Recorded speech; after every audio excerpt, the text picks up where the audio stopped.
नमो नारायणाय नमस्कार। आज हम देखेंगे कि इस देश का नाम भारत कैसे पड़ा। तो ये सत्य घटना है, महाभारत की ये कहानी है। प्राचीन भारत में हस्तिनापुर करके एक एरिया था जो आज का मेरठ है। वहां पे पुरुवंश का एक राजा था, उसका नाम था दुष्यंत। महाप्रतापी राजा था वो। उसने बहुत सारे क्षेत्र जीत लिए थे। म्लेच्छ प्रदेश जो उस समय जो गिने जाते थे, वो भी उसने जीत लिए थे। और वो अस्त्र विद्या, शस्त्र विद्या, गदा, इन सब में बहुत ही एक्सपर्ट था। और अपनी प्रजा का वो इतने अच्छे से लालन पालन करता था। धर्म का पालन उसके राज्य में इतने अच्छे से होता था कि सभी लोग सुखी, समृद्ध, प्रसन्न थे। समय पे बारिश होती थी। कोई अधर्म का पालन नहीं करता था। इस तरह से सभी लोग शांति से रहते थे। तो एक बार ये जो दुष्यंत था, वो शिकार आदि खेलने के लिए जंगल में गया अपनी सेना के साथ। और उस जंगल में उसने एक बहुत ही सुंदर आश्रम देखा, जहाँ बहुत सारे आश्रम के पास से झरने बह रहे थे, सरोवर थे, वृक्ष थे, पुष्प थे। वहाँ बहुत सारे महात्मा अग्निहोत्र आदि ध्यान भजन सत्संग कर रहे थे। अति पवित्र रमणीय वातावरण था, पशु पक्षी थे। तो दुष्यंत राजा को लगा कि कहीं मैं ब्रह्मलोक में तो नहीं आ गया हूँ, इतना सुंदर स्थान है। वहां एक नदी बहती थी, उसका नाम था मालिनी। वो आश्रम कण्व ऋषि का था, जो कि काश्यप गोत्र के थे। तो राजा ने अपने मंत्रियों और सेना को आश्रम के मेन गेट के पास ही रखा और वो अंदर चले गए। अंदर चले गए और वो कण्व ऋषि को ढूंढ रहे थे, तो एक तपस्विनी सुंदर लड़की उनके सामने आई। उसको देख के कण्व राजा, सॉरी कण्व राजा नहीं, उस लड़की को देख के दुष्यंत मोहित हो गए। वो लड़की ने दुष्यंत राजा को अर्घ्य, पाद्य, भोजन ये सब करवाया। और स्माइल के साथ पूछा कि मैं आपकी क्या सेवा कर सकती हूँ। मंद स्मित के साथ पूछा कि मैं आपकी क्या सेवा कर सकती हूँ। प्राचीन भारत में अतिथि सत्कार ऐसे ही होता था ना, कोई आए तो आओ आओ, भोजन पानी। ऐसा नहीं पूछते थे कि आप फोन किए बिना क्यों आए। तो वो अति सुंदर जो तपस्विनी स्त्री थी, लड़की, युवान स्त्री थी, उसने बहुत मधुर वाणी से राजा को पूछा कि मैं आपकी क्या सेवा कर सकती हूँ। तो राजा ने पूछा कि ये कण्व ऋषि कहाँ है और आप कौन हैं। तो वो लड़की ने कहा कि कण्व ऋषि जंगल में फूल लेने गए हैं, अभी आ जाएंगे। और मैं उनकी पुत्री हूँ, शकुंतला। तो दुष्यंत ने कहा कि मैं क्षत्रिय राजा हूँ और मैं धर्म के मार्ग में स्थित हूँ, लेकिन मेरा मन तुझ पर मोहित हो गया है। और मेरा मन ब्राह्मण स्त्री के ऊपर मोहित हो ही नहीं सकता है, क्योंकि मैं धर्म के मार्ग पर स्थित हूँ, मैं क्षत्रिय हूँ। इसीलिए तुम सच बताओ, तुम्हारे माता पिता कौन है। तब उस लड़की ने कहा कि आपकी बात सत्य है। कण्व ऋषि ने तो मेरा जंगल में लालन पालन। इसमें ऐसा हुआ कि दुष्यंत ने कहा कि कण्व ऋषि तो बाल ब्रह्मचारी है। सूर्य अपने स्थान से खिसक सकता है, लेकिन कण्व ऋषि अपना ब्रह्मचर्य व्रत तोड़ दे और उनको संतान की प्राप्ति हो, ये संभव ही नहीं है। तब वो लड़की ने कहा कि आपकी बात सत्य है। विश्वामित्र मुनि एक बार वन में तपस्या कर रहे थे, और उनकी तपस्या को भंग करने के लिए इंद्र ने किसको भेजा? मेनका नाम की अप्सरा को भेजा। और विश्वामित्र और मेनका से जो संतान उत्पन्न हुई वो ही मैं हूँ। मेरा नाम है शकुंतला। और जो मेरी माँ थी मेनका, वो मुझे जंगल में, वन में, वृक्षों की रक्षा में छोड़ के चली गई। तब मेरा भरण पोषण और पशु पक्षी, शेर आदि से मेरी रक्षा किसने की? शकुंतल नाम के शकुन कुछ पक्षियों ने की, जिनका नाम था शकुंत। शकुंत जो पक्षी थे उन्होंने मेरी रक्षा की, इसीलिए मेरा नाम क्या हो गया? शकुंतला। और फिर कण्व ऋषि ने जब मुझे देखा तो अपने आश्रम में ले आए और मेरा भरण पोषण किया। क्योंकि उन्होंने मुझे बड़ा किया, पालन पोषण किया, इसीलिए मेरे पिता तुल्य है। इसीलिए मैंने आपको कहा कि मैं कण्व ऋषि की कन्या हूँ। तो दुष्यंत ने कहा फिर तो तुम क्षत्राणी हुई, क्योंकि पहले विश्वामित्र ऋषि क्षत्रिय थे, बाद में वो ब्राह्मण हुए। ब्रह्मा जी ने उनको फिर, जब विश्वामित्र मुनि ने बहुत तपस्या की तो ब्रह्मा जी ने उनको ब्राह्मण बनाया था। तो दुष्यंत ने कहा कि भाई तुम भी क्षत्राणी हो और मैं भी क्षत्रिय हूँ, तो तुम मुझसे विवाह कर सकती हो, और मैं राजा हूं तो मैं गांधर्व विधि से विवाह कर सकता हूँ।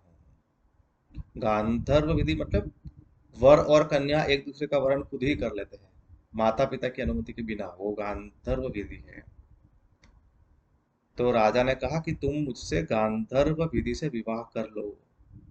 तो शकुंतला ने कहा कि अगर आप इस बात को धर्म सम्मत मानते हैं तो मैं इस बात के लिए तैयार हूँ।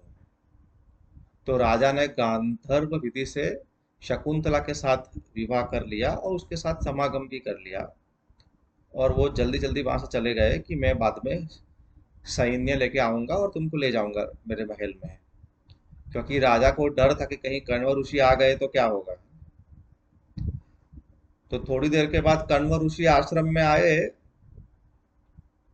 तो शकुंतला शर्म लज्जा के कारण उनके सामने नहीं आई। और कण्व ऋषि तो त्रिकाल ज्ञानी थे, तो उन्होंने ध्यान लगा के देख लिया कि क्या हुआ है। तो उन्होंने कहा कि जो हुआ बिल्कुल ठीक हुआ है, इसमें अधर्म नहीं हुआ है, और तुम्हारे गर्भ से एक बालक की उत्पत्ति होगी, वो बहुत तेजस्वी होगा, वो 100 अश्वमेध यज्ञ करेगा। तो वो बालक का जन्म हुआ, वो बहुत सुंदर, बहुत तेजस्वी है ना। बड़ा उसका मुख था, उसका फोरहेड कपोल आगे था, है ना। उसके दांत एकदम सफेद और तीक्ष्ण थे, कंधे उसके शेर की तरह थे। ऐसा लगता था कि वो कोई देवता है। और वो बचपन से ही बड़े बड़े जो शेर होते थे, हाथी, उन सबको आश्रम के पेड़ से बांध देता था। ऐसा पराक्रमी था, सबका दमन, पशु पक्षियों का दमन कर देता था, इसलिए उसका नाम क्या रखा आश्रम वासियों ने? सर्वदमन। और कुछ ही दिनों में वो बहुत बड़ा हो गया। और उसका पराक्रम देख के कण्व ऋषि ने शकुंतला को कहा कि तुम इसके इसको लेके अब दुष्यंत राजा के महल में चले जाओ, अब ये युवराज होने के योग्य है।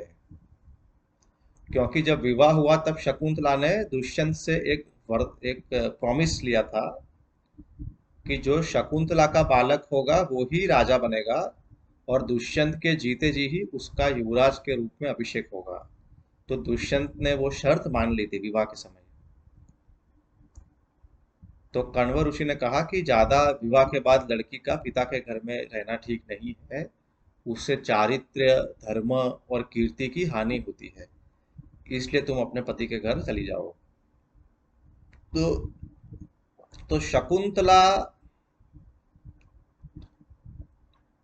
को आश्रम के जो कण्व ऋषि के शिष्य थे, वो शकुंतला और वो सर्वदमन जो था, उस बालक को लेके हस्तिनापुर चले गए और दुष्यंत के महल में छोड़ आए। अब दुष्यंत के महल में शकुंतला गई और बोली कि ये आपका बालक है, हम लोग आ गए हैं। तो दुष्यंत ने कहा कि भाई तुम कौन हो? तुम तो एक साधारण स्त्री हो। कहाँ विश्वामित्र मुनि, मेनका नाम के अप्सरा, और कहाँ तुम? और तुम जैसे लोगों का मैं भरोसा कैसे कर लूं? मैं कैसे मान लूं कि ये मेरा बालक है? मैं तुमको नहीं जानता हूं, ऐसा कह दिए। तो शकुंतला को बहुत गुस्सा आया कि आप झूठ बोल रहे हैं। आप चाहे मुझे ना भी अपनाए तो भी ये बालक को तो अपनाना ही पड़ेगा, वो आपका है। क्योंकि जो पिता होता है वो ही पुत्र के रूप में जन्म लेता है। इसीलिए पत्नी को जाया बोलते हैं। इसलिए इसलिए ये पुत्र आपका ही स्वरूप है, और आपने वचन दिया था कि ये युवराज बनेगा। इसलिए आप चाहे तो मैं वापस आश्रम चली जाऊंगी, लेकिन ये पुत्र को तो आपको अपनाना ही होगा, नहीं तो आपके सिर के हजारों टुकड़े हो जाएंगे, ऐसा बोल दिया उसने गुस्से में। तो दुष्यंत ने कहा कि तुम जैसे ढोंगी तपस्वियों का मैं विश्वास नहीं करता, तुम कौन हो, चले जाओ, ऐसा कहा। तो उस समय शकुंतला ने कहा कि भाई पत्नी जो होती है वो तो पति की अर्धांगिनी होती है, धर्म अर्थ काम मोक्ष में पति की सहायता करती है, वो घर काम में सुशील होती है, बच्चों का ख्याल रखती है, पति की सेवा करती है, उसीलिए उसको पत्नी बोलते हैं। तो आप मुझे मत छोड़िए। लेकिन दुष्यंत ने बोला कि नहीं, तुम चली जाओ, मैं तुमको नहीं जानता हूँ।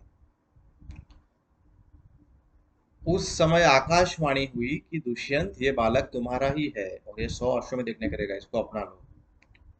तो दुष्यंत ने अपना लिया उस बालक को, और शकुंतला को भी मना लिया कि देखो, बात ऐसी है कि सभी लोग के सामने तुम एकदम आ गई, वो लोग तुमको जानते नहीं थे, तो वो लोग बोलते कि भी ये कौन है, कहाँ से आ गई, ये बालक किसका है, सब लोग डाउट करते। इसीलिए अब जब आकाशवाणी हो गई तो सब लोग तुमको भी स्वीकार कर लेंगे, इस बालक को भी स्वीकार कर लेंगे, कोई इसके युवराज बनने का विरोध करेगा नहीं। इसीलिए तुमको मैंने पहचानने से पहले मना कर दिया था। तो शकुंतला ने कहा ठीक है, कोई बात नहीं। तो इस तरह से शकुंतला और दुष्यंत साथ में रहने लगे। और चूंकि वो जो लड़का था उसका भरण पोषण उसके पिता ने किया, तो संस्कृत में भ्रू धातु है भरण पोषण, इसीलिए उस बालक का नाम क्या पड़ गया, भरत। और वो भरत पूरे बहुत बड़े विस्तार का चक्रवर्ती सम्राट बन गया। उसने बहुत सारे अश्वमेध यज्ञ किए, बहुत वीर पराक्रमी था, अस्त्र शस्त्रों का ज्ञाता था। तो चूंकि उसके पिता ने उसका भरण पोषण किया था, इसीलिए उसका नाम क्या पड़ गया, भरत। और भरत के वंश में जो भी राजा हो गए, जैसे कि दुर्योधन, अर्जुन, धृतराष्ट्र, ये सब जो भरत के वंश में जितने भी राजा हो गए उनको भारत कहा गया, पूरा कुरु वंश भारत कहा गया। और ये भरत ने इस देश के ऊपर राज्य किया, इसलिए इस देश का नाम क्या पड़ गया, भारत। ठीक है। और इस भरत वंश में बड़े बड़े ब्रह्मर्षि, ब्रह्मा को जानने वाले राजा हो गए। तो चूंकि भरत ने इस देश पे शासन किया, इसीलिए इस देश का नाम क्या हो गया, भारत। तो जय हिंद, जय भारत, नारायण।